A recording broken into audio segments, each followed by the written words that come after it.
हर साल भाद्रपद माह के शुक्ल पक्ष की त्रयोदशी तिथि के अगले दिन अनंत चतुर्दशी मनाई जाती है। ये दिन बेहद खास होता है। इस दिन न केवल लक्ष्मी नारायण जी की पूजा और भक्ति की जाती है, बल्कि गणपति बप्पा की विदाई भी की जाती है। आसान शब्दों में कहें तो अनंत चतुर्दशी के दिन गणेश विसर्जन किया जाता है। ग्रहण या रात्रि के समय विसर्जन शुभ नहीं माना जाता, इसलिए इसे उसी दिन पूर्ण करना जरूरी है। धार्मिक मत है कि अनंत चतुर्दशी के दिन लक्ष्मी नारायण जी की पूजा करने से सुख और सौभाग्य में वृद्धि होती है।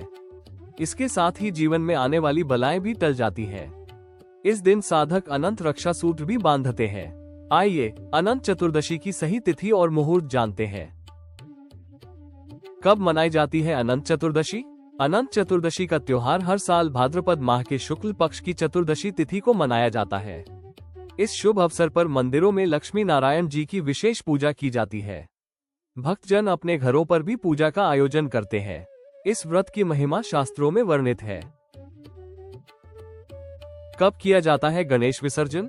हर साल भाद्रपद माह के शुक्ल पक्ष की चतुर्थी तिथि से लेकर चतुर्दशी तिथि तक गणेश महोत्सव मनाया जाता है। इस दौरान गणपति बप्पा की भक्ति भाव से पूजा की जाती है। वहीं भाद्रपद माह के शुक्ल पक्ष की चतुर्दशी के दिन गणपति बप्पा को विदा किया जाता है।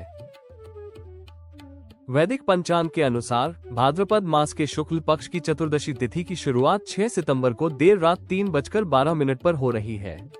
वहीं 7 सितंबर को देर रात 1:41 पर चतुर्दशी तिथि का समापन होगा।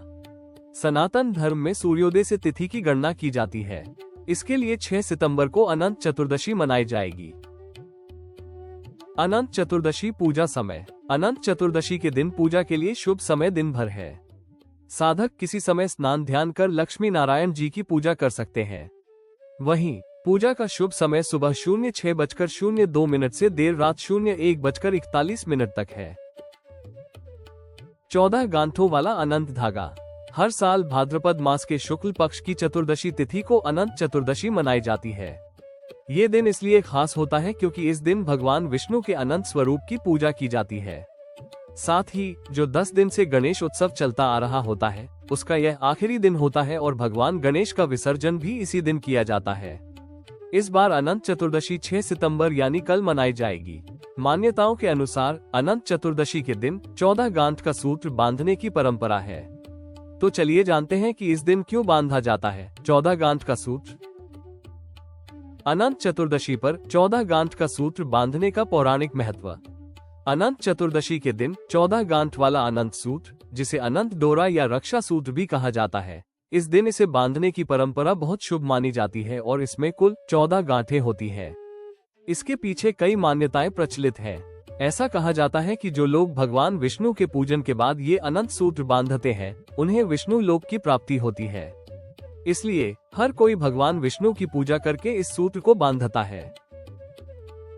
अनंत चतुर्दशी पर इस परंपरा से जुड़ी एक खास कथा ये भी है कि जब पांडवों ने चौसा में अपना सब कुछ हार दिया था और वनवास में थे, तब भगवान कृष्ण ने उन्हें अनंत चतुर्दशी का व्रत करने को कहा। युधिष्ठिर ने इस व्रत को मानकर अनंत सूत्र बांधा था और इस व्रत को रखने से उनके सभी संकट दूर हो गए थे।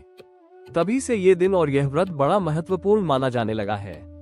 इसे करने से जीवन के दुख दर्द कम होते हैं और मनवांछित फल मिलते हैं। कैसे बांधा जाता है 14 गांठ का सूत्र? इस सूत्र को आमतौर पर कच्चे सूत या रेशम के धागे से बनाया जाता है।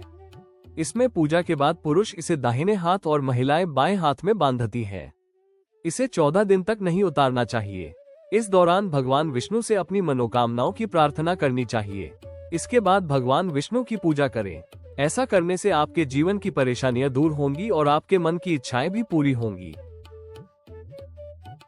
पूजा विधि संक्षेप में। सुबह पीपल वृक्ष के नीचे शनि देव की पूजा।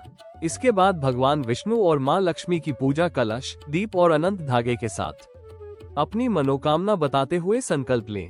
पूजा के बाद अनंत धागा गले या हाथ में धारण करें। कुछ खास उपाय। गुड़ और तिल से बने 14 लड्डू बनाकर पहले भगवान को अर्पित करें, फिर लाल गाय को खिलाएं। मान्यता है कि इससे धन की कमी दूर होती है।